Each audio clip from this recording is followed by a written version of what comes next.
Man, who cares, bro? I'm just gonna look at you. This is my room's a mess. Ladies and gentlemen, boys and girls, we are back. Another quarantine episode of The Messy Room. Shout out to better Jason. than ever. Oh, shout out to me. As always, you know, Victor Rodriguez, that's my name. Jason, don't wear it out, that's his name. You already know the Yes, that wave. is my name. Yes, we're shouting each other out.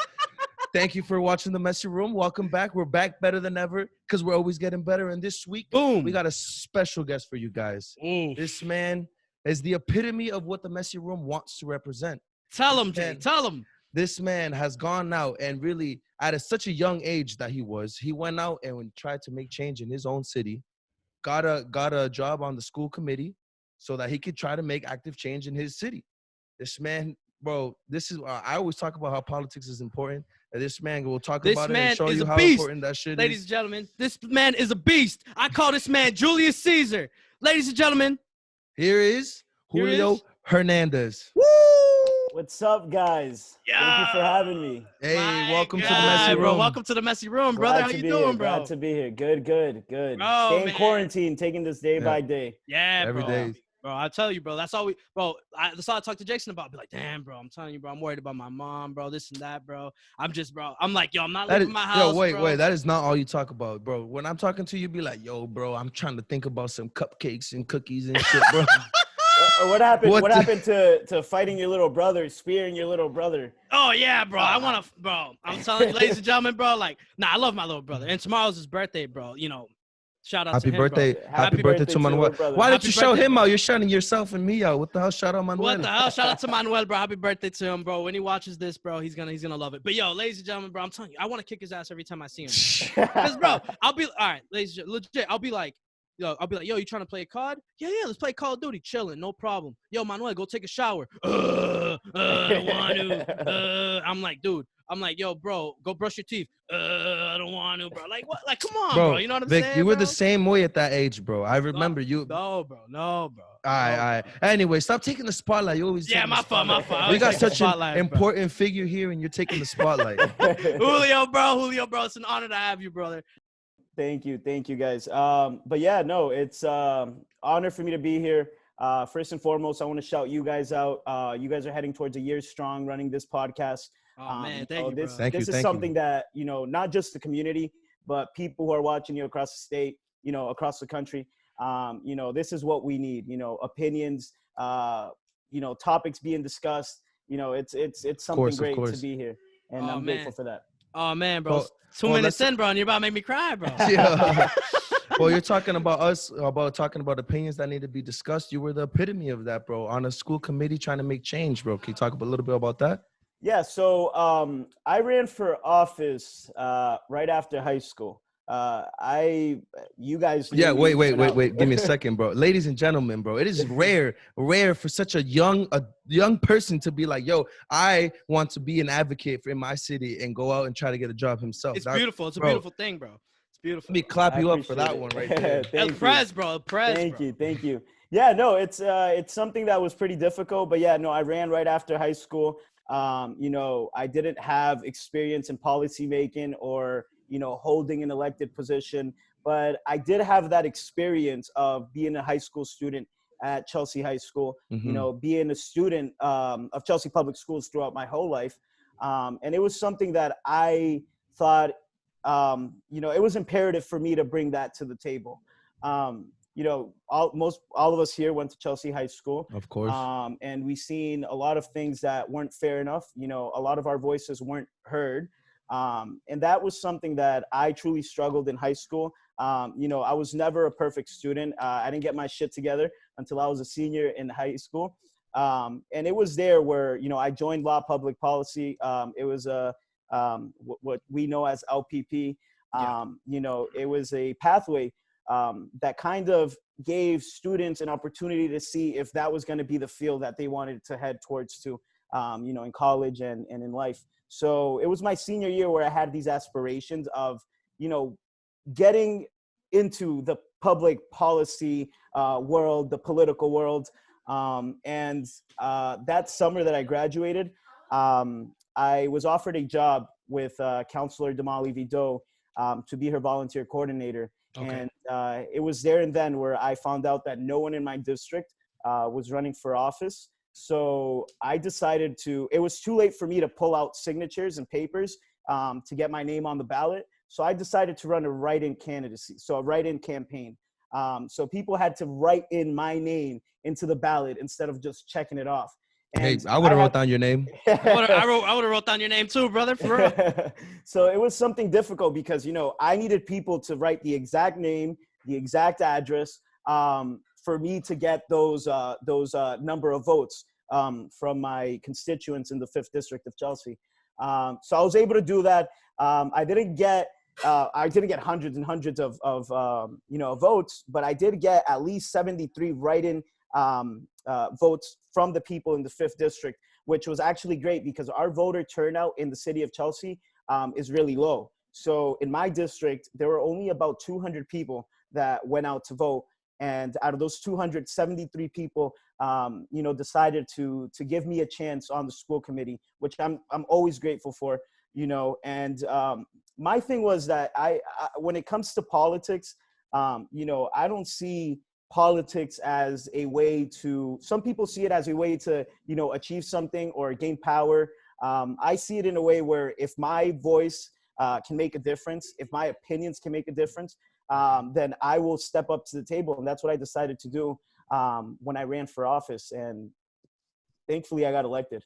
That's amazing, man. That's truly amazing. So like me and Jason were talking about politics the other day, and I was like, bro, like I was arguing with him, like, oh, like, I don't understand politics. Like, why do I need to understand it, bro? This and that. Like, I was being really hard-headed with my really, opinion, really you know what I'm hard-headed. saying? It's And because like, I was trying to tell him, because we both are people that want change. Like, well, we see that there's potential for change, and the way that we should. And I was telling him the way that we change is through politics. He was like, "Bro, politics is not important. It's all corrupt and all this and all that." And I'm like, "Yeah, I understand that, but come on, man."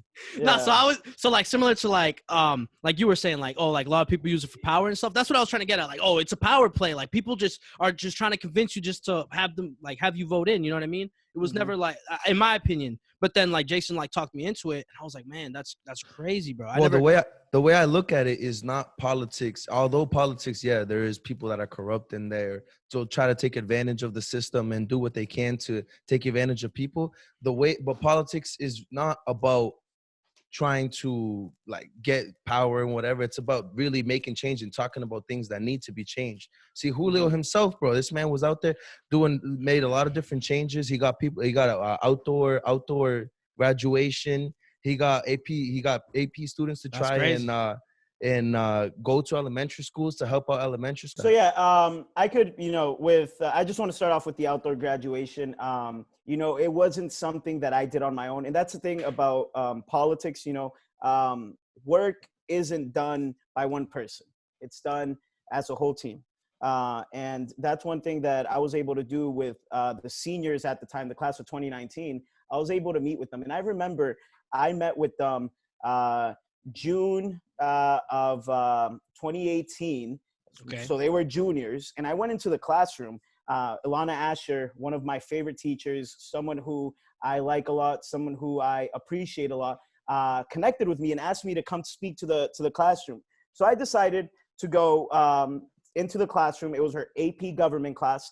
And I went to go speak to them, and they had questions about, different issues and policies that were in place at Chelsea High School that were unfair. And those were the same issues that all of us here went through as well. So, I spoke with them, and they asked me a question: what can we do in order to get an outdoor graduation? So at the time, I was new. I was like, I'm only 4 months into office, and they're asking me these type of questions. I'm like, what am I going to tell them?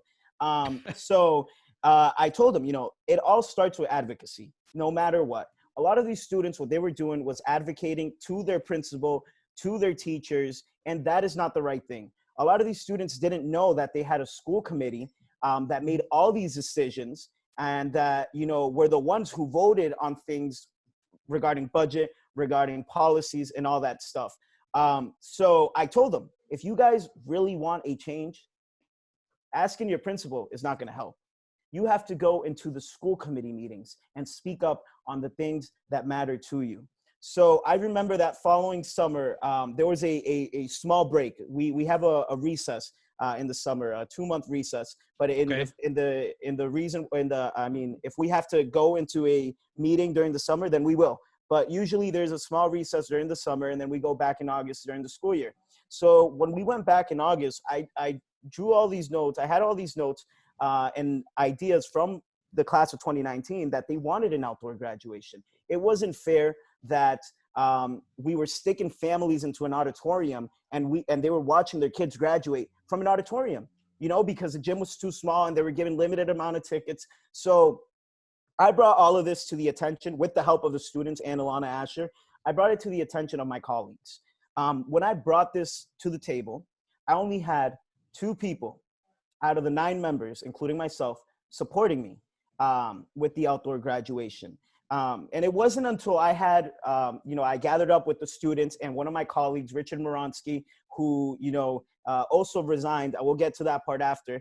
But I gathered up with Richard Moronsky and we met with a group of 5 students of the class of 2019. And, we started talking about certain ways that we could achieve this goal of having an outdoor graduation. So when I brought it up to the table, the superintendent at the time wasn't a big fan of me. Okay. To say the least, I say the least. Right? So, I ask a lot of questions. If I think something is not fair, I will ask these questions. As you should. So As you should, yeah. So I decided, I told her we're working on getting this outdoor graduation. This is an advocacy from the class of 2019. This is a policy that I want to bring forward, not for a gain of, admiration towards myself, but to help these students out and give them something that none of us here had, an outdoor graduation, Mm-hmm. So it took about, I want to say maybe we started talking about it in August. And throughout August and January, it was a battle. It was a battle because every time I tried to, question why we couldn't have an outdoor graduation, they would bring things up like, oh, what if it rains? What if it's, like the weather's too hot, we're going to sweat, things like that. Oh, you can't walk in heels in the field. They're making a new field, so we don't want to damage it. So they were bringing all these excuses. And each time they brought these excuses, I wanted to make sure the students were right there in the meeting, to see that these are the people that are making the decisions. Okay. And if you want a change, you speak directly to your representative of the school committee, and it wasn't towards January until we had a, final decision. Yes, we're going to have outdoor graduation. It was a really, really long battle. I know towards the end, when my colleagues started seeing that more and more students were coming to the meetings, that's when I started seeing a change in my colleagues. They started supporting this idea of an outdoor graduation. But once it was decided, they wanted to have the graduation. First, it was planned to have it at the complex. They also thought about having it at Admiral's Hill, but the students wanted it at the field. And when they brought up the excuse of, the field's going to get damaged. Well, first of all, that field is public and you have a bunch of people who go there. Not only that, you have sports teams at the high school that are using it. Some students may use metal cleats when they're probably not supposed to, but they will. And that also damages the field. So, they started saying things like that.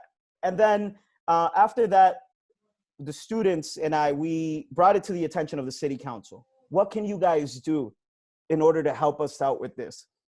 So the council proposed on, it's a platform. It's like, I don't know if it's a plastic platform, but it's a special platform that they use at stadiums when they have concerts to not damage the field. So the city council of Chelsea was able to donate that. It was, I don't want to say a wrong number, but I think it was roughly about $174,000 around there to the cost of adding that platform into the field for it not to be damaged. And this was just one thing. And all the work I've done in the school committee is not the work I've done by myself. It's work that I've done with students, with some colleagues, and with community members who actually want change in the, in the school system. And, it's just something that when they see my age, when they see that I'm a Latino trying to, get into this and try to make a change, you start seeing people trying to guide you in certain directions. But I've always been the type of person, I'm going to stick to my gut. I'm going to stick to what I believe is right. And I'm not going to be guided by no one on each side of the aisle. That's beautiful, bro. That- That's honestly beautiful.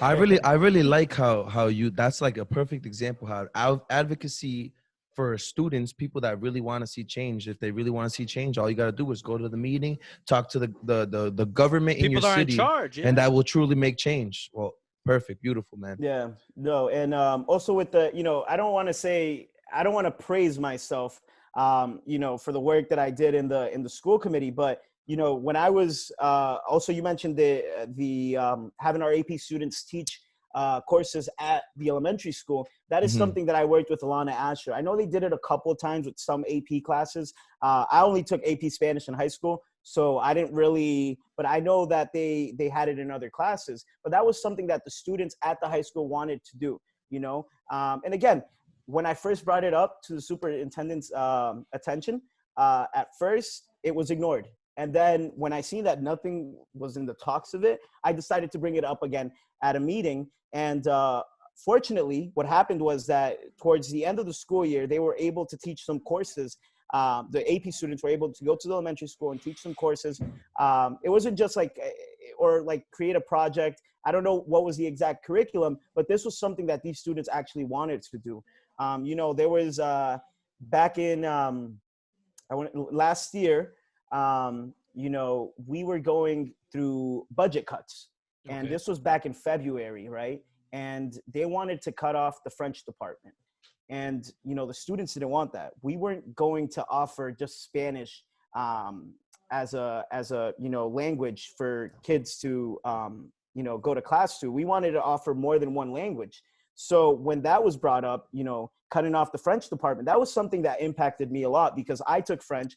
I love my French teacher. And, it was something that I didn't want to see these teachers go because of a certain cut, So with the advocacy of the students, with me bringing it upon the table, it was something that we as a group were able to keep, and the superintendent decided not to cut it off. And this is one thing that people misunderstand a lot, especially a lot of people that served on the school committee. They tend to forget that we are the boss of the superintendent. I was 1/9 of the boss of the superintendent.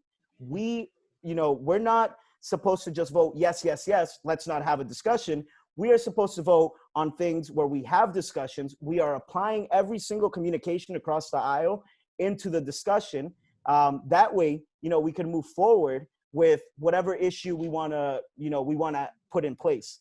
And that was the thing with the struggles on the school committee, was that every time we wanted to bring something up, it was always a problem.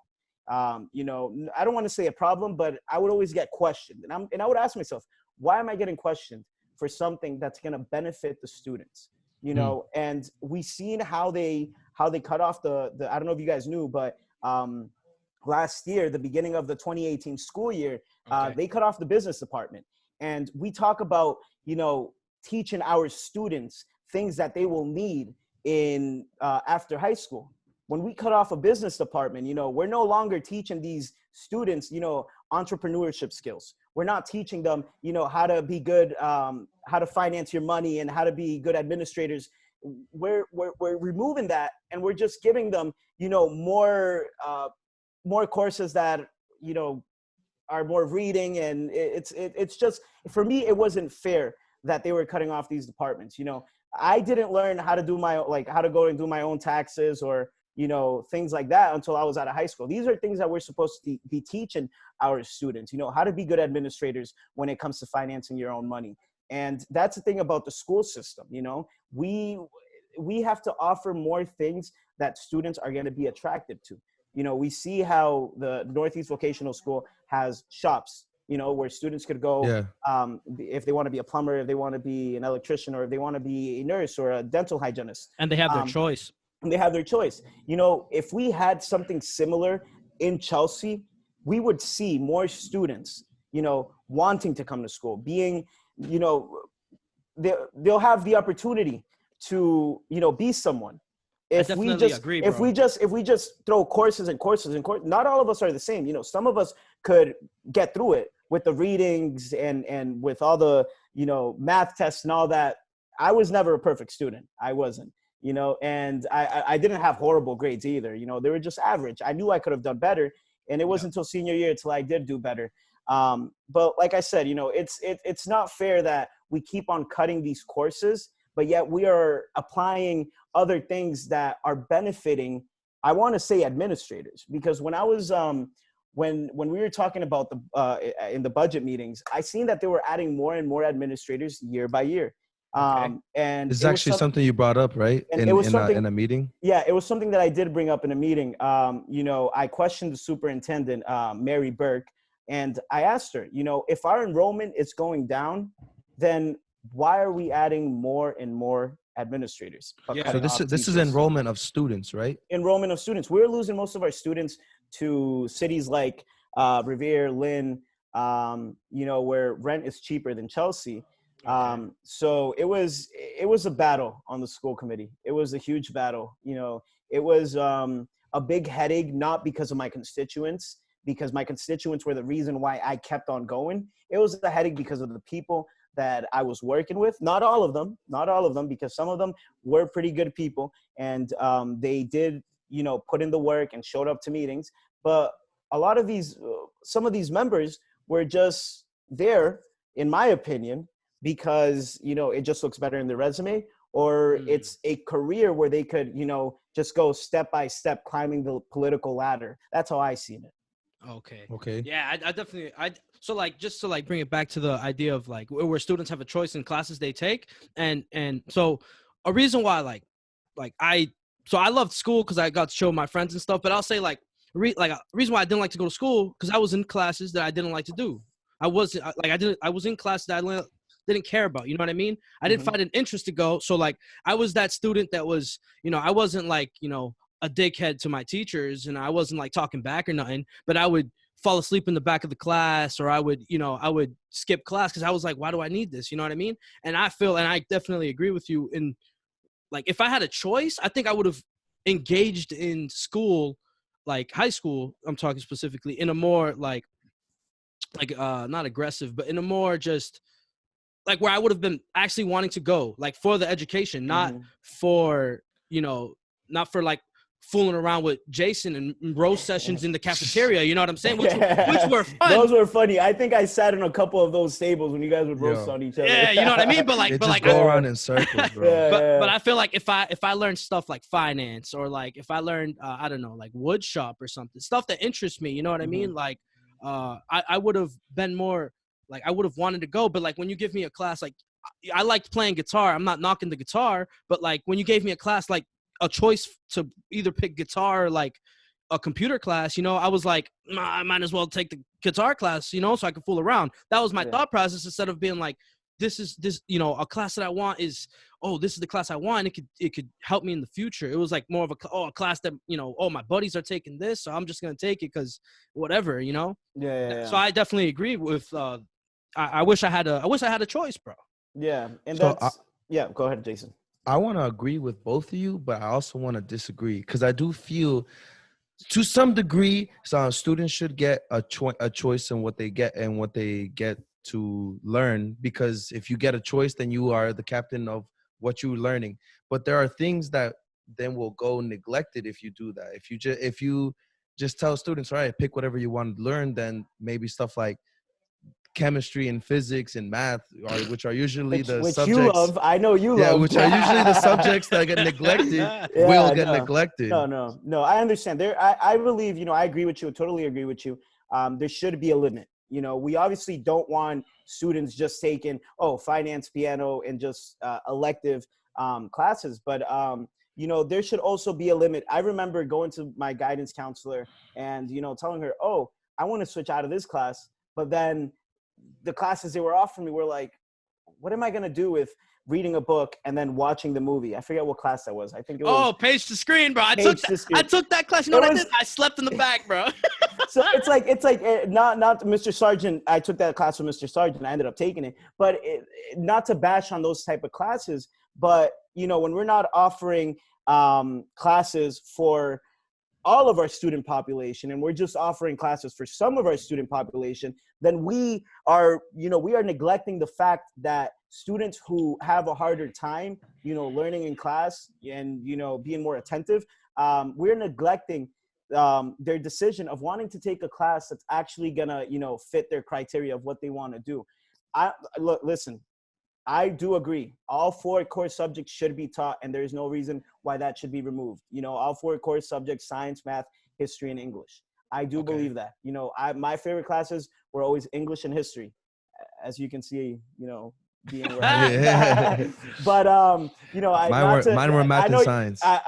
Yeah, I know. I always seen when I would go into French class, I would see Jason. I don't know if it was, I forget what class was in that, with Mr. Peacock. Did you have Mr. Peacock? Yeah, I had Peacock. I would always talk to him. I didn't even have him as a teacher. Dude was super cool. Bro, I did that with a lot of one of the teachers. chillest teachers. One of the chillest teachers. But I would, I always like talking to everyone. But that's one thing, it's just, we want to give the students not just a choice where they're gonna, I'm gonna choose all the good ones, but I'm gonna leave out the core subjects. No, definitely not. Always a limit, but we want to offer more. Instead of, spending $25,000 on paying intern teachers from Salem State, which I believe is great, we should save those $25,000 and add them into curricular activities like bringing back the business department, or, just adding different resources that are going to help our student population. Yeah. So I agree with you completely. So one thing that I think is a common thing in places that we like where we grew up is that like you were talking about, teachers from Salem State are coming in here. Like they're like usually not experienced. They're like this, like their first job or whatever. And those are the types of teachers that we're getting in communities like ours, like we had in Chelsea. Like most of our teachers were like first or second year teachers who don't really know or are not truly experienced in what it's like to teach, or nonetheless, like even above that is teaching students in urban areas who are like already behind on the curve because of where they grow up. Yeah. So what do you think is a real change that needs to be made for communities like ours to be more equal with the suburban areas? Yeah. So I think it's the system itself. Like, the thing would be is that we would have teachers applying to teach at Chelsea High School, teachers that are fresh out of college. But yet they come with the mindset, and most of these teachers that are coming to teach at Chelsea High School or at Chelsea Public Schools are teachers that come from suburban, neighborhoods, communities. And we don't get that much urban teachers that, have lived what we've lived. And our teacher turnover, like the amount of teachers that are leaving each year is unbelievable.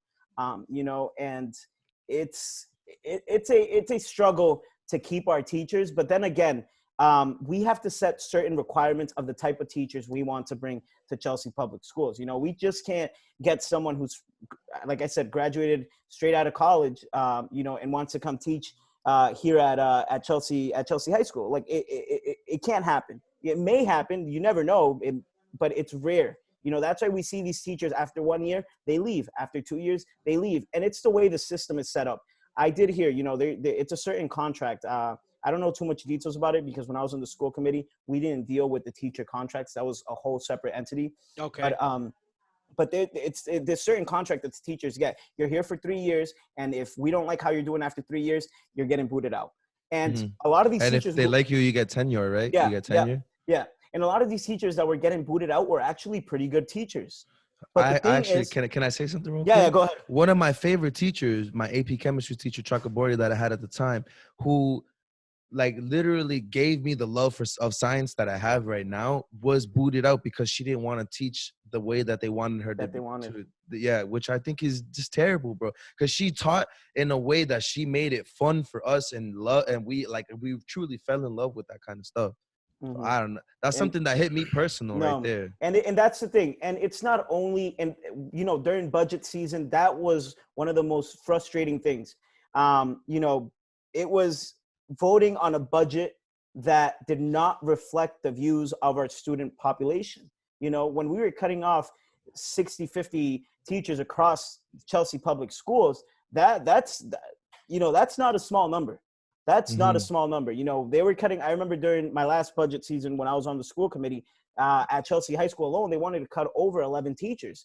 Even though we do have a lot of teachers at Chelsea High School, 11 teachers, out of those 11 teachers, we know that they have, done great things for our students. The students start getting this, they start building this relationship with the teachers, and then to see them go actually, makes them, makes It them hurts, sad. bro. It hurts, Yeah, it bro. hurts. It gives them I'm telling you, different feelings. when I lost Chakraborty, I looked at the principal and like the administrators as like evil people, because they're taking someone who inspired me and truly gave me love for education and just ripping her away from me. And it wasn't just me, it was throughout the whole classroom, and a lot more, and even deeper than that, people that didn't even have Chakraborty or stuff like that were just there. And like, those are the types of teachers that we should have, yet they want to bring in people that will be like sheep and teach the way that they want to teach, which I think Yeah, is but ridiculous, bro. I think just just thinking of like my high school career, I think like the more like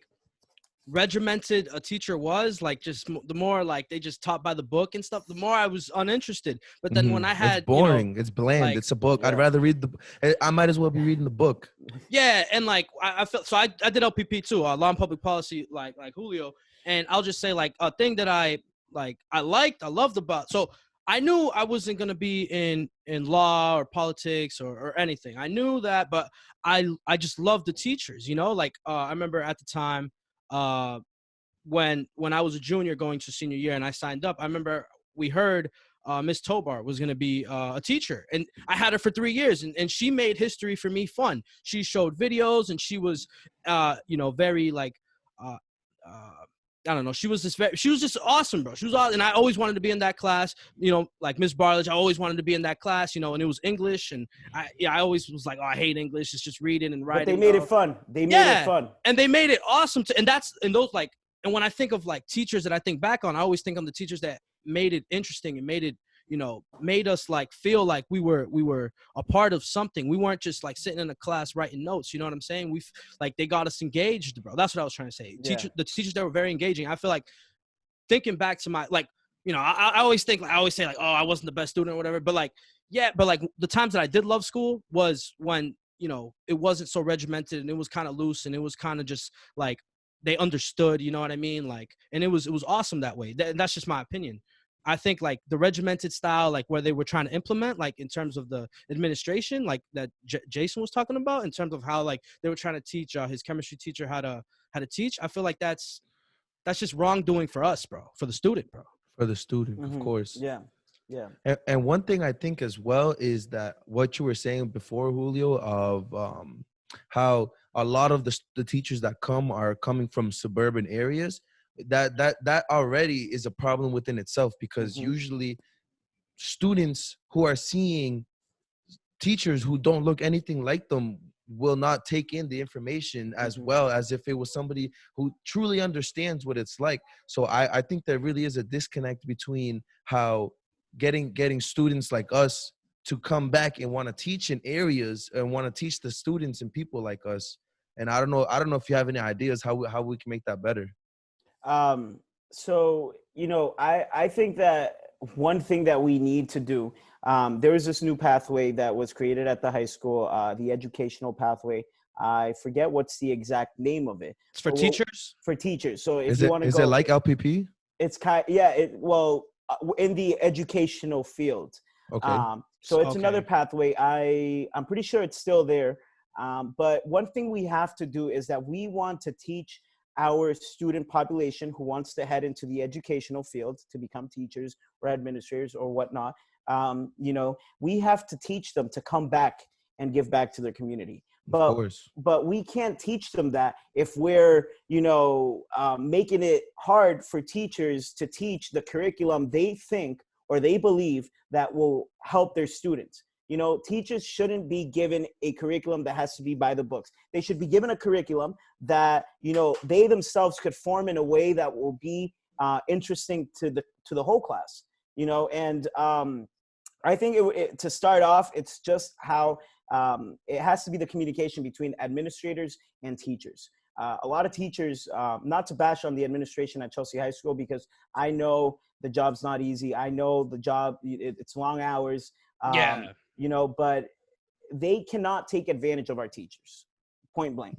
They cannot expect them to teach it by the books if not every student, is going to like that type of curriculum, or some of those students may have a hard time understanding the curriculum that these teachers want them, that the administrators want the teachers to teach. So I think it all starts off with, giving an example to the students at the high school who want to become teachers to come back and teach the students. I also think that there should be requirements of who we are hiring, not to discriminate against suburban teachers or anything, but if you're going to come to teach at a urban community like Chelsea Public Schools, you have to make sure that you are ready for it, because there's going to be a backlash. Yeah, we have a lot of students that do struggle and do have a hard time engaging in their classrooms, and you have to be ready for that. If you're not ready for that, then you cannot be a teacher at Chelsea High School or at one of our middle schools. You have to know that you're not going to come into our schools with the mindset that, oh yes,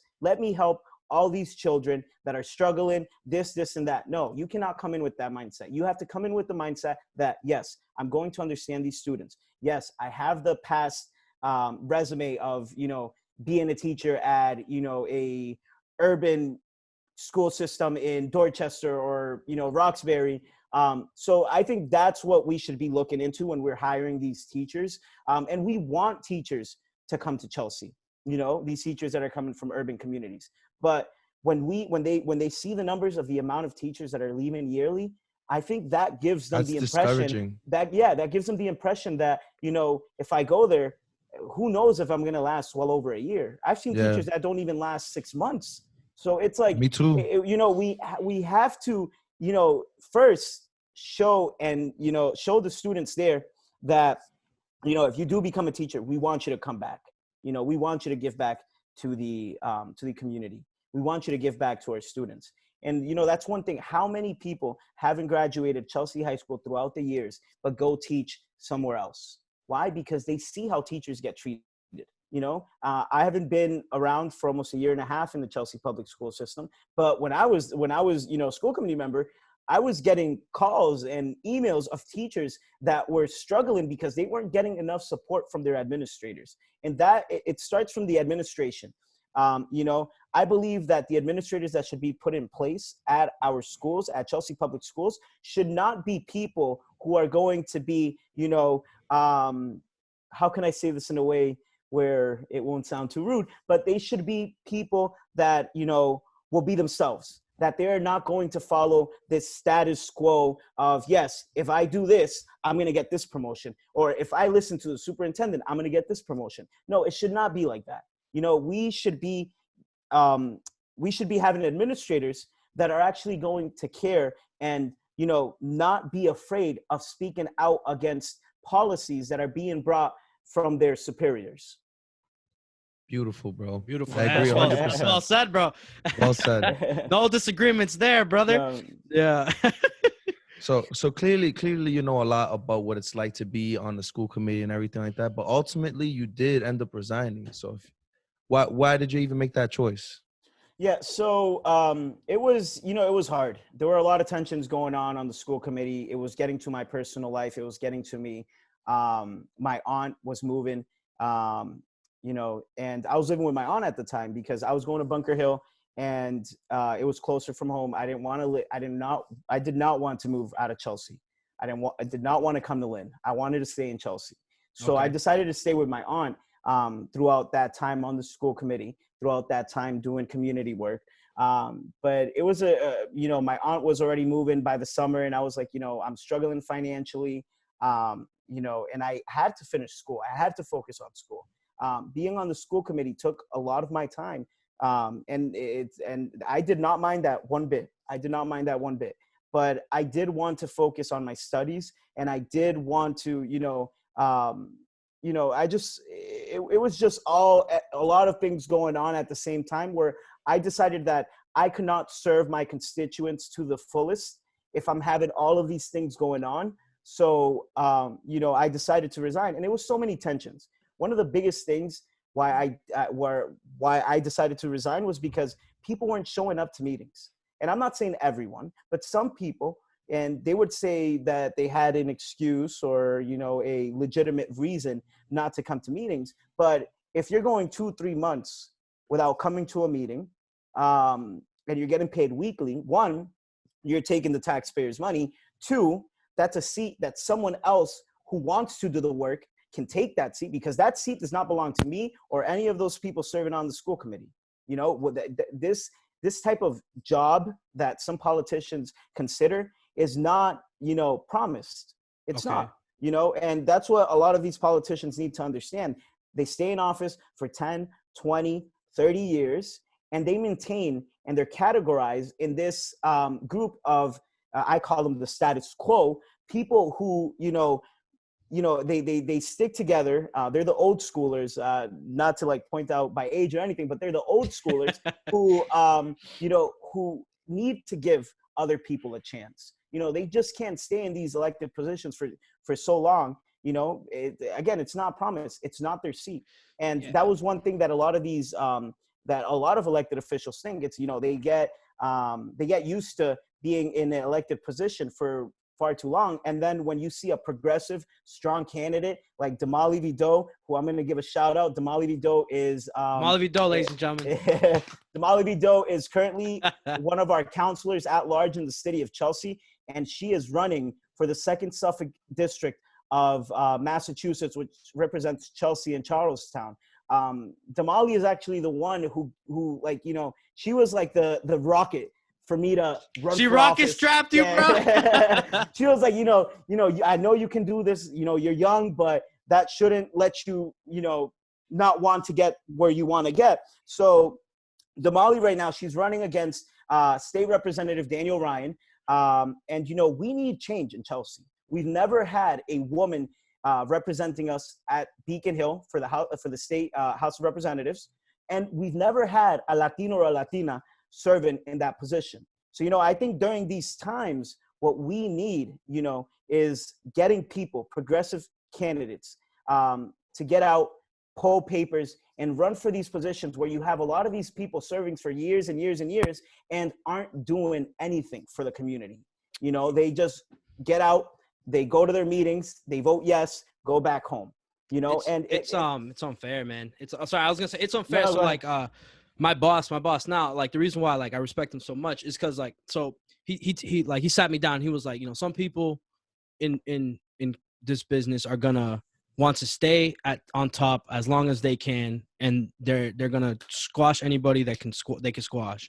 But then he's like, that's just the wrong way to manage, bro. It's just the wrong way to have that stature, bro. You have, like he says, you're trying to build someone to have your job one day. That's the goal. The goal is not for you to keep your job as long as you can. It's for you to build people under you for one day to have your job and do it better. You know what I mean? Definitely. And that's something that hit me when you were saying like these, you know, I don't want old timers, you know what I'm saying? Like that just want to like have the position and just like stay there. It's sad to see, because like when we want change, like sometimes, you know, a different face or a different, you know, style of doing things really helps the world, bro. You know, helps the world change, bro.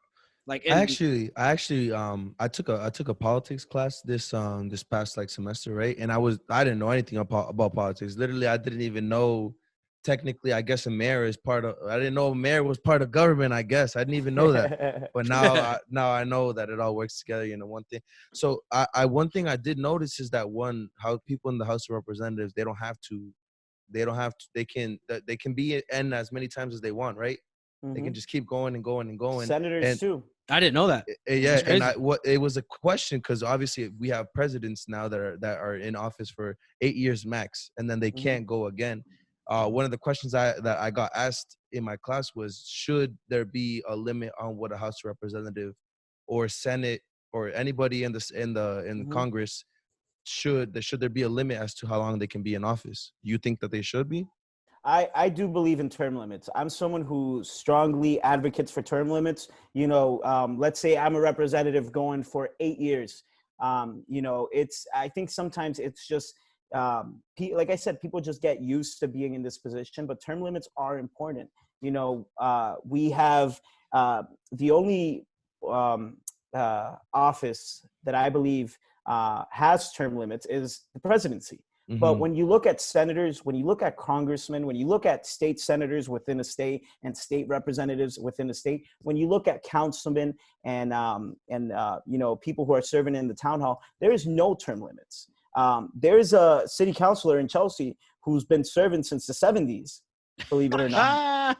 That's insane. As an alderman and then to a city councilor, and not to bash on him, because I think he's a great guy. I respect him a lot, but I do believe that we need a change. We cannot have these people that have been holding office for 30, 20 years stay there for too long, because they won't be the one. They will be the ones dictating our future. They won't be here 30, 40 years from now. We will, though. That's why I do believe that it is imperative for people, who are progressive, who believe in the idea of, advocating for their community, to run for office, and like, for example, Damali. Damali wasn't afraid to step up to the table. She decided to run for office because, especially during this pandemic, we've seen how Chelsea has been disproportionately impacted by this virus. Not just by a virus, but we have been disproportionately impacted by many things. What's the street called? Down in Eastern Ave, we have jet fuel that we hold for Logan Airport. Millions and millions of gallons of jet fuel that we hold for Logan Airport. We have the salt piles down by Meridian Bridge. Yes. Our cases of the amount of children that have asthma in Chelsea is one of the highest in the state. Through the roof. Through the roof. Highest. So, when we get the burden of the stick, when we aren't getting represented enough at Beacon Hill by our state representatives and our state senators, and we are going through the same, issues, then we need change. And, I firmly believe that Damali Vido is that change, it's just a thing where too many people don't want to get involved nowadays. Like we were talking about earlier, how Vic thought that politics was just all corrupt. I had a couple buddies of mine that used to call me in Spanish El Corrupto, because they categorized me as politicians that were corrupt, which is, not true. Not all politicians are corrupt. Not all politicians are liars. Some politicians do stick for their word and do want to work for the community. Like I said before, I don't think people who are getting into office should be in there for a reason of wanting to climb up the political ladder. If you're going to run for state representative, if you're going to run for senator, if you're going to run for president, you have to make sure you are running for the right reasons. You're not running for the people. You're not running because, I want to run for state representative and then I want to be congressman and then I want to be senator. It should not be like that. And the fact that I want to say about 70% of our politicians are like this, maybe even more, is disgusting. It's truly disgusting. And that's what, American politics has been known to be. At first it was just the white man was controlling, our government system. Now we're seeing more women, but then people get stuck into the status quo, of the long timers who have been serving in office and aren't doing enough for the people that they're supposedly representing. Beautiful, bro. Another beautiful statement. I know, bro. Jeez. You see, this is why I feel like we have to have some people like you who are young and truly are in the communities that we're trying to influence, to be out there and doing something positive in the community. So for you, obviously you're not part of politics right now, but would you want in the future to be go back into politics, and what would you want to do? Yeah, no. So it all starts, I have a lot of love for Chelsea. I really do. Me too. Unfortunately, I can't afford to have my own apartment or my own home in Chelsea because, one, our rent is too high. Through the roof, bro. Across the city, which is, again, disgusting. The fact that there hasn't been, a legislature that, helps our low-income families in Chelsea when it comes to mortgages, when it comes to rent, is, again, it shows the lack of representation that we have, not only Chelsea, but communities like Brockton, Lawrence, Springfield, places in Boston that are disproportionately represented at Beacon Hill. But with me, I believe that, you know, like if I were to run for office again, it wouldn't be, you know, I just wouldn't be like, yeah, I want to run for state rep because, you know, I want to build a career out of it. No, I want to run for office because I want to represent my people. You know, if I see a politician who's not doing his job, then I'm going to step up to the table and run for office. Unfortunately, I can't do that right now because I'm trying to finish up school. You know, I have my studies. So you got to focus on yourself sometimes, bro. Yeah, what I'll say about that, Jason gave me the best advice I probably ever had. So I was mad. I was like, yo, man, I feel like I'm not doing enough for my community. I'm not doing enough for my people. And I was like, I want to make fucking change, but I just don't know how. And he was like, Vic, bro, chill, bro. He's like, Kobe Bryant, bro. He bro, that's my favorite player, bro. I'm about to cry, bro. Anyways, Kobe Bryant, he was like, Kobe Bryant, bro.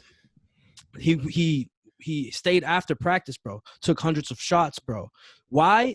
To better himself, but to better his team, bro. Essentially, towards the end, you know. And a quote that always got me is, I'm gonna botch this quote, but it's like, you can't save the person next to you on an airplane if you haven't put your gas mask on first, bro.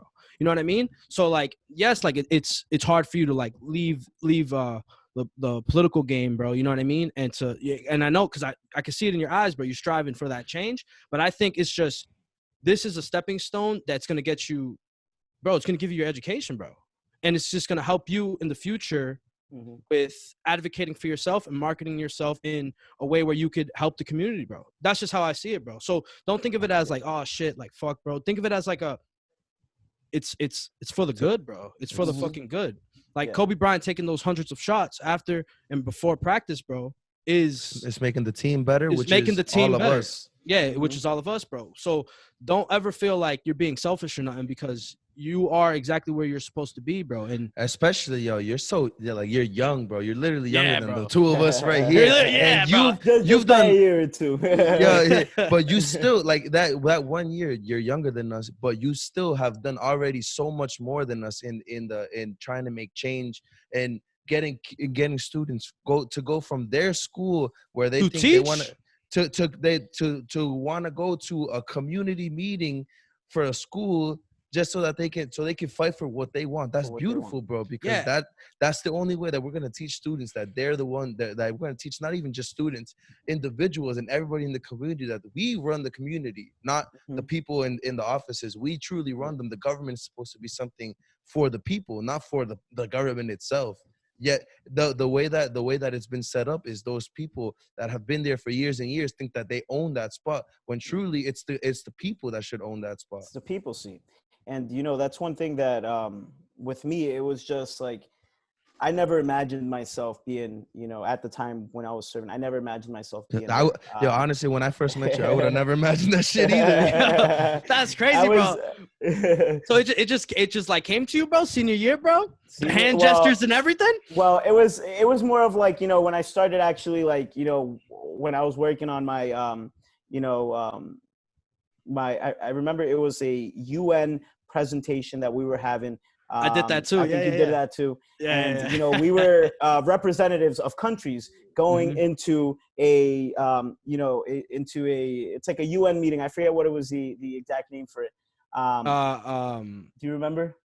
United Nations. So I don't remember, but I know what you're talking about. But once and that was our last project. I was Nigeria, by the way. Who got an A+? This guy. I was Ukraine. I was Ukraine. Okay. But when Model UN. There it is. Thank you. Yeah. So yeah, it was there and then where I was like, you know, I am looking up information about a country and speaking up on the issues of that country. Then if I can do that for a Model UN, then I know I can do this for my community.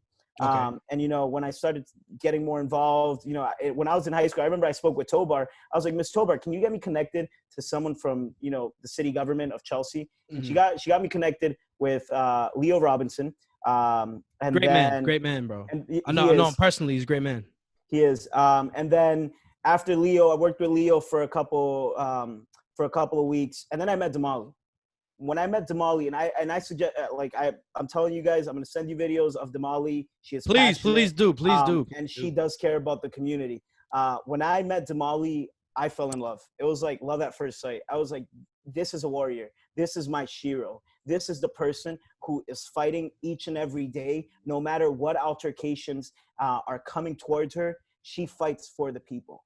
And, she was kind of the same way like me when I first got elected, just because, she wasn't, she comes from a community that has struggled a lot. And she is the realest you will ever meet. So every time there were issues that were impacting our community, like transit, the MBTA has took so much advantage of our workers in Chelsea, Yes. and and the limited amount of buses. And we're talking about before the pandemic, And I know many of you guys have took the 111. It's unbelievable the amount of people that are in that bus. But then when you go to, suburban communities, you have the same access that they're offering in Chelsea, but, they're taking care of it a bit more, and it's just unfair. It's more polished. It's You know unfair. what I'm saying? Yeah, it's unfair. For me, politics is not just about, being political. Politics is about being an advocate for the community. And, Damali has taught me that. And that is just one core principle that if I do ever run for office, that I will have, forever. It's not something I don't know where I'm going to be 10 years from now, but I know that 10 years from now, that will be my same principle, making sure that no matter what decision I'm making in an elected position, I want to have these discussions with my constituents. I want to have these discussions with other elected officials who are going through the same thing.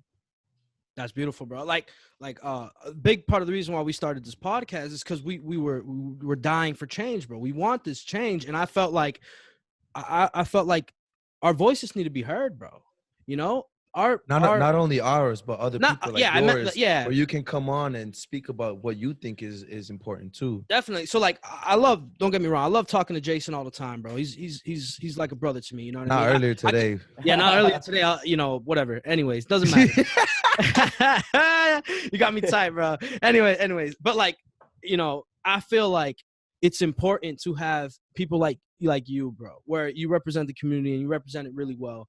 And I feel like it's a necessity, bro. We have to, bro, because bro, our voices are not heard. And I feel like we're trying to create this platform where we could speak, bro, and we could have fun, but we could also speak about the shit that's been bothering us forever, bro. You know what I'm saying? And that's why this podcast is so important to me, bro. Because I feel like we're creating change little by little, bro. And like, bro, no joke, half the time, bro, you were speaking, bro, I was getting goosebumps because I was like, let's fucking go. I was getting riled up. You know what I'm saying? I was Hell yeah, bro. Hell yeah. Yo. Like, like when it's a great speech, or like the words are hitting you when like you get riled up, like before a football game, players are getting riled up. That's how I was. I was jittery in my seat, and I was just like, oh man, this dude's saying the truth, bro. Because again, like I was that guy. Oh, politics is a scheme, bro. They're just doing this, blah blah blah, for resumes, bro, and power plays, bro. That's the kind of talk that I was talking, bro. It does happen, but I love to see, great, like a great person like yourself, bro. And I'm honored that I personally know you, bro.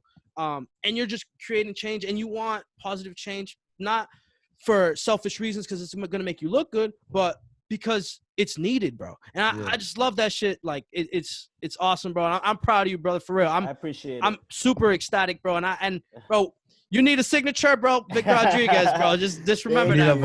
You need a vote. We got you, bro. Yeah, bro. And like, bro, it's awesome, bro, because it's just fucking cool as shit, bro. Because I grew up. It's cool, bro. It's amazing, bro. Speaking, honestly, because we grew up with you and seeing you how you were up to now, how you're presenting yourself through this, like how did you adjust from being like, how did you adjust from being young and being a person and trying to give that image of a politician?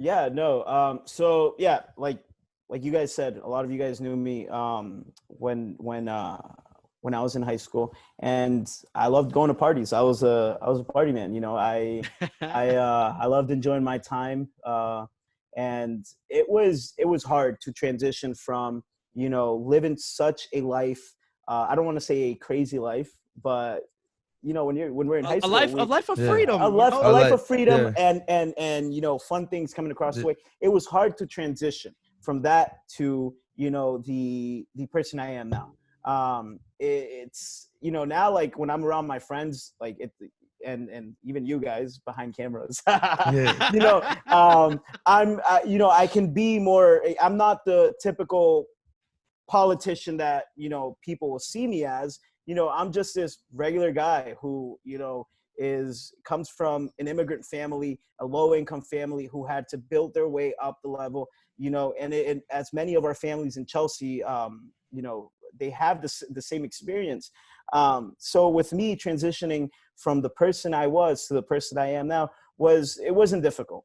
And it was difficult sometimes, but at the end of the day, it wasn't difficult at all, because I knew I was making this change for a good purpose, and it was to, you know, help my community. And I wanted to give a good example to my community. You know, I didn't want them to think, oh, this kid is 18 years old getting elected.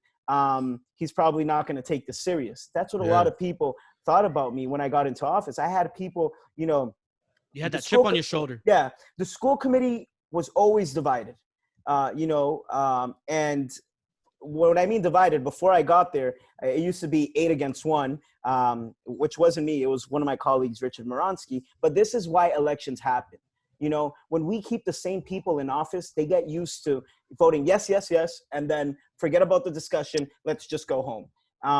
So that's the important thing about voting, you know, and not just voting for our council elections, but voting for our, you know, state elections and our presidential elections. You know, people think our vote doesn't matter, but our vote does matter. Maybe in the presidency, it might get a little bit, you know, shaky. Yeah, because of the electoral college. But when it comes to, you know, voting for senator, when it comes to voting for a congressman or a state rep or a state senator or a councilman, you have to make sure that you get out and vote. Because if you don't vote, you don't know who's going to be the person getting into that office. You know, a quick example, there was a race in Boston. Some lady I know, her name is Julia Mejia. She was going against this other lady who, you know, Julia Mejia ended up winning by 1 vote. Imagine that, by 1 vote. Wow. So elections do matter. Imagine that if, you know, 2 people from Julia Mejia's supporters would have not voted, that would have been a huge difference, because she would have lost that seat. So the importance of voting, you know, is important no matter how old you are. In the state of Massachusetts, you could register to vote when you're 16 years old, and then you could get out to vote when you're 18. So that's one thing about Massachusetts, you know, where when it comes to voting, you know, we're a state that does provide the accurate, you know, information to getting out to vote, compared to Georgia and Texas, where we see people of color who aren't represented and then don't get this information and they don't end up voting. And that's the thing across the country where, you know, we're struggling, because not enough people have that access to vote. A lot of these states require an ID to vote. And, you know, which some people may think is okay. But other people may think that as a way where, you know, in places like Tennessee or Texas, where the RMV is too far for them to get an ID. So that means I can't vote because I don't have an identification to prove to the people at the polling places that I am registered to vote or that I am a voter. So it's just the importance of voting is, you know, super important, even if it's local elections, state elections. You know, people may think, oh yeah, my vote doesn't matter. Well, you may think that in the presidential elections, but even in the presidential elections, it's always good to go out to vote. But your vote does matter. It really does, and it could make a difference when you vote. Let's say in a lot of times you see it in immigrant families where 2 of the children may be citizens and their parents can't vote. When you vote, you know, and you have an undocumented, I call them undocumented citizens, because they are living in our country. They're not undocumented immigrants. You know, they are part of our community. They are part of our nation. And, you know, the fact that some people in the other side see them as a burden to our country. I see them as the strength of this economy. You know, and the fact of the matter is that when you go out to vote and you have an undocumented parent or an undocumented sister, you are voting. Their vote, I mean, your vote is their vote as well at the end of the day. And if you don't vote, then, you know, you don't know who's going to get elected into that position. I think it's not just voting. It's also being, I think that they should, I don't know. I feel like in our schools, you know how you were talking about how business is not pushed as important at all. Mm-hmm. That should when be it taught. truly is, because finance and understanding how you use your money is very important for you in all throughout life. But I also think that politics should be really pushed for students, because Mhm. politics, look, even me, it took me to be in college taking a class about politics to truly learn how much it influences our lives every day. Mhm. And nobody notices it because it just goes and goes and Yeah. goes. And I feel like it's obviously, maybe that's on Yeah. purpose. That's a conspiracy of mine that they just want you to not know. But Yeah. besides that, I think that there should be in schools pushing you to learn about politics, be interested, Yeah. because that's truly how we're going to make that Yeah. change. Yeah. No, Finance too. I yeah. think finance is a big thing that we should learn. Because like, so I don't know. I feel like I don't know a lot about. I don't say I know a lot about finance, but I know a decent amount. And I'll say, like, it's just, if I didn't take the initiative, bro, to try and learn it, I think I would have never learned it. You know what I mean? If I didn't read the books, bro, Rich Dad Poor Dad, Think and Grow Rich, whatever, you know. You didn't read that. I read pieces of it, whatever. Shut up. Anyway, yeah, I read pieces of it, whatever. So like the important stuff, right, Vic? yeah, no, I read like some of it. I skimmed through it, but like what I mean is, like, if I didn't take the initiative, like, as myself, just because I was so angry, like, where the fuck is my money going? Like, I just got paid. Like, where the fuck? Like, you know what I mean? Mhm. I was so mad, and I was like, man, this is like a fucking habit. I gotta break this shit somehow. I gotta learn how to use it. Like, if I didn't take that initiative myself to try and learn this, I would have never learned it, to be honest, bro. Like, you know what I mean? And I think it's truly important to learn stuff like that, because finance is something you're gonna have for the rest of your life. You're gonna have to learn how to learn and deal with your money, bro.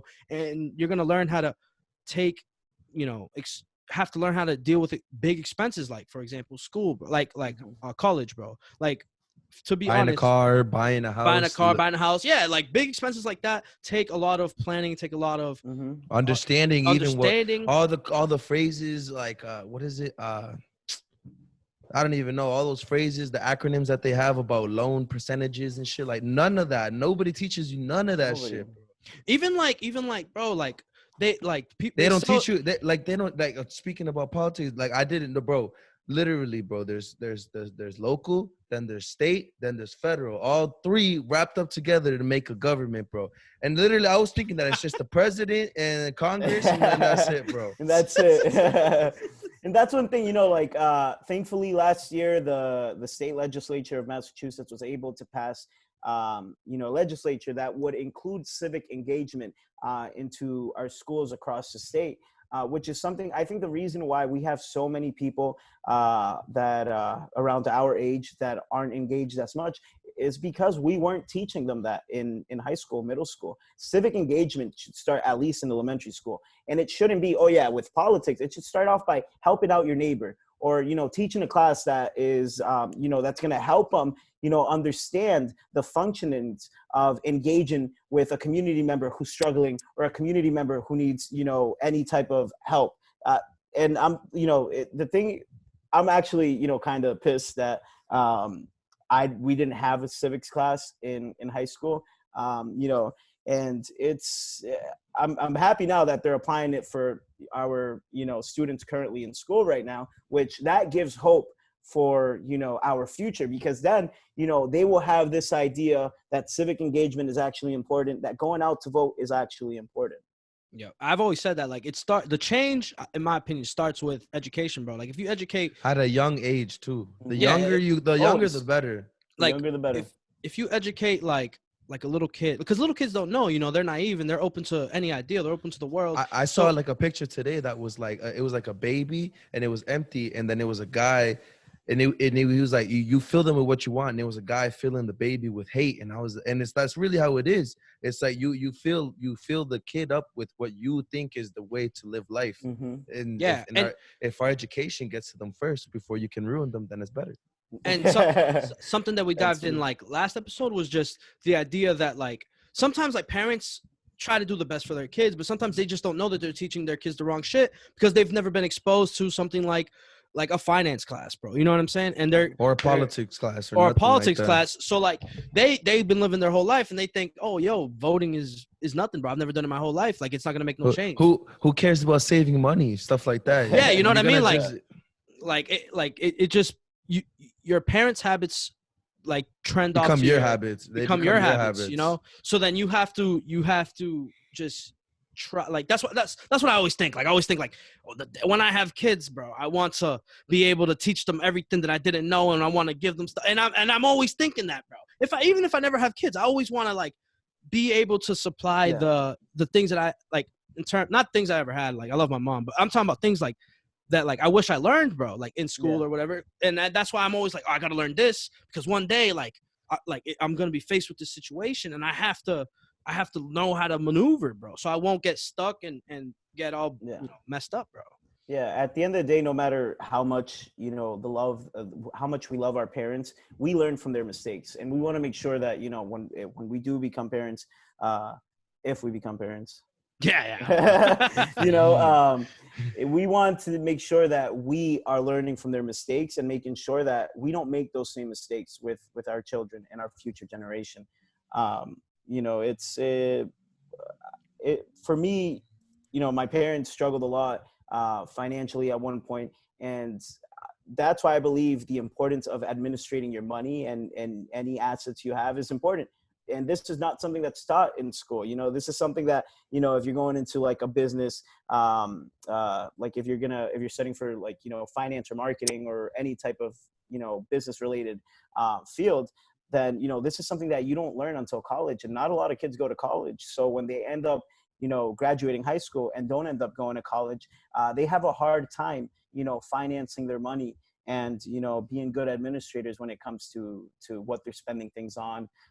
And, it's all about keeping a balance. It's all about keeping a balance. Definitely. I definitely would have to agree. And then it's just, so something I always talk about is the small city mentality, right? So I remember, we all went to Chelsea High. I remember there was like this ideal that like, because we're from this city, we're from Chelsea, that I'm talking about specifically, we're not allowed to have certain necessities or certain like things in life that will help us out. Like, because like, it's like this ideal that like, because we come from struggle, we always have to live in it, bro. Yeah, it's like, we're so used to it. Yeah. And like, so something I always ask is like, how do you think we could change that small city mentality that I always talk about? Like, how do you change the idea that, like, because that's built within someone where it's like, oh, bro, like pretty much like I ain't shit, bro, because I'm from where I'm from, and like the dream is always, oh, I want to get out the hood, bro. You know what I mean? Mm-hmm. I want to make it out the hood, bro. Like, and people don't understand is like, how do you to build a better community that you complain about so much, you have to be within it, bro. You gotta grow within it, and you have to check, like it's like a flower, bro. You gotta water the bean, bro. So how what do you think, like, how do we change that, bro? So I always tell people, being from Chelsea should not be something that someone should be embarrassed about. The only way that we could change this stereotype is by proving people wrong. You guys are a great example of that. You guys want to make change. You too. And you too, brother. You too. Thank you. But when we see, I think the first change, like the first thing that makes you want to be proud of yourself is being someone from Chelsea who is actually achieving something. That way when you go back, like I like sharing my story with students and people in Chelsea, because I want them to know that no matter how much I struggled, no matter in high school, no matter how much I struggled out of high school, there is always a chance to be someone. It doesn't matter if you're from Chelsea, it doesn't matter where you come from. What matters is that you want to make sure that you're giving this example to the people back home. That way you're not categorized in a stereotype where, just because you're from Chelsea, you're going to fail. There are so many people that graduate from Chelsea High School and are doctors now, are working in the law enforcement, are lawyers, are going to college, have great jobs. It's not a burden anymore. That's how I see it. I used to always hear this, I want to get out of the hood. I'm embarrassed of being from Chelsea, but I've never seen it like that. I've seen it as in a way where, you know, if I can prove people that I've done something with my life, if I can prove people that I've achieved something in my life, then that's enough proof to show that being from Chelsea is great, that being from Chelsea is not a burden. And, you know, you shouldn't be embarrassed at all. It doesn't, you know, as long as you are able to, you know, share your story and, you know, be the living proof of something you've achieved, then I think, you know, that whole stereotype of, you know, being embarrassed of being from Chelsea is, you know, forgive my French, is total bullshit. You know, that's just my personal opinion. And all of us have heard that. We've all heard that same, we want to get out the hood. But if you get out the hood, do not forget where you come from. You know, do not forget that you were born and raised in a 1.8 square mile city, you know, an immigrant community where, you know, you achieved so much. You want to make sure you are bringing back that everyone who's, you know, graduating from Chelsea High School is coming back to Chelsea, bringing their story and giving aspirations to our future generation, you know, so they could follow the same steps of, you know, wanting to be a lawyer, of wanting to be a doctor, or wanting to be someone in life. Beautiful, bro. Jesus, I bro, think beautiful, bro. I think that's even better because now, I mean, at least for me and Vic, I'm seeing so many of my fellow classmates of the class of 2016. They're all graduating right now, 2020. I'm like seeing that. Shout Bro, out to the class of 2020. Shout out to the class of 2020. It puts a smile on my face that so many of my fellow classmates, against the odds, bro. I remember Mr. Peacock. He was obviously, he was a great teacher, and he put it to us straight, bro. The statistics say the stats are stacked against you. Most immigrant students that go to college are going to end up dropping out. They're not going to finish. And yet people in our community, our city, just to get through that shit is just beautiful, bro. So proud. And that small city mentality, we're crushing that shit, bro. We are. We're all examples. We all are. And that's why we need to build our future generation by sharing these stories, you know, making sure that we're telling them, do not be embarrassed of where you come from. Do not let people demean you because you come from a city that is a working class city, you know? Yeah, beautiful, man. Bro. Honestly, yo, I think that's a great message to end on. I think this is a really good time for us to move.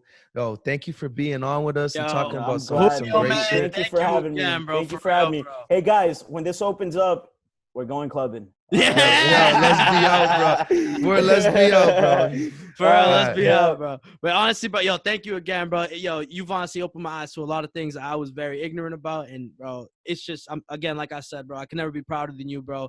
That I could just even get to know you, bro, and I even get to just speak this conversation with you and keep doing what you're doing, brother. Honestly, yo, you got bigger things to be changed, bro. You got more coming in your future. I see you so much, guys. Thank you.